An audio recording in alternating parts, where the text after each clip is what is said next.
I love it when I have a cheeky 5 minutes to share with you. And I'm going to do a longer video about the Chinese clock because the Chinese clock is really interesting when you're working with optimizing your qi and your energy levels and your qi and blood flow and daily routines and rituals, that if you can fall inside with the optimum energy flow, things are going to be better for you. So I've changed my diet. That's why I've wanted to talk about this. I've changed my diet completely, in that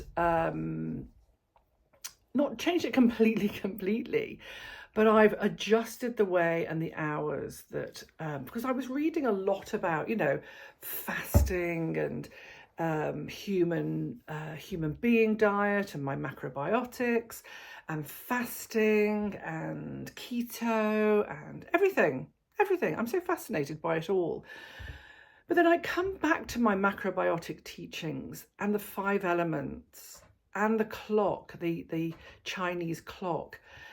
And in fact, if you look at the hours between 5 a.m. and 11 a.m., all that section is to do with digestion, elimination, digestion, acquiring qi or nutrient qi, the gu qi from the food that we eat, to take us through to the heart energy. So it's large intestine, stomach and spleen qi, all in the morning, which is when we should be digesting. And then from sort of 11 till, there's always dogs barking in my videos. No change there. So from 11 a.m. till 1 is like the heart. This is like full yang, when you've got your radiance and vitality and, getting out there and doing your thing. And anyway, and then, I can see it's because it's next door. And then moving into the later part of the day, the latter part of the day, we're into the bladder and kidney qi. And around when we would usually have our dinner, between sort of 6 p.m.-ish, is kidney qi, where we're cleaning the blood. And then it's time to go into the rest phase. And then the rest phase, and then the storing the blood and detoxification. So I am now having my breakfast. Thank you, Monk.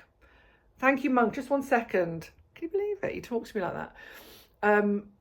So I have between 7 and 8. I'm having really good poached eggs I'm enjoying, avocado, mushrooms like shiitake and woodland mushrooms with a bit of tamari. Oh my goodness. On keto bread, or very beautiful, they do this rye bread up the road. It's absolutely delicious. And I'm having a good strong brekkie. And then I'm having at lunchtime, I'm going to be having like a good strong miso or broth. I've just bought some bone broth. I bought some chicken bone broth, beef bone broth. So I'm not vegetarian. I'm not vegan, let's say, and I'm not necessarily vegetarian because I do have a bit of protein, but it has to be organic. It has to be seasonal, local, whatever, but I don't have much of it. But I want to make my lunch times like really full of a good broth. So it'll be either miso or bone broth with vegetables and greens and possibly some soba noodles or something like that. So I'm going to really get into lunchtime broth and noodle soups. Oh my God, I'm so excited about that. So I bought a load of these broths. Bone broth is also really good for collagen, glucosamine, and really good. Miso is really good for the gut.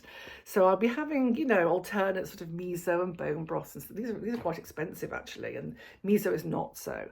So all of that with lots of veggies and noodles, and that's going to be my main lunch. So for afternoon tea, I love malt loaf. I'm going to have a cheeky malt loaf. I'm going to have cups of tea. I'm going to have hummus. I'm going to have crudité. I'm going to have a light, super light afternoon tea, almost like a high tea, but not eggy sandwiches, but, a nice, lovely, light crudité, or a little steamed veg, or I've been having like apples and peanut butter together. I could have a juice. I could have whatever I fancy, but a very, very light, around 4 o'clock, 4:30 afternoon tea. And then that is it. That dog. And then that's it for the evening. Look, I'm not going to starve myself. I'm not going to do fasting because I'm menopausal and I'm kidney transplant patient. So what I'm going to do is, if I get starving in the evening, I shall be having a handful of nuts, a little dried fruit. I know they have a lot of sugar in them, but I've got some really nice dried berries that are really lovely. Just a little handful of dried nuts and dried berries and something like that. But certainly, and lots of water, lots and lots of water. And actually, since I've been doing it, I'm not hungry at all, and I'm not bloated, and everything's perfect, and I'm super, super happy about what I'm doing. So I'll talk more about the Chinese clock in another video, but I just wanted to share with you a little update of a transformational change around in diet times. Lots of love. See you soon.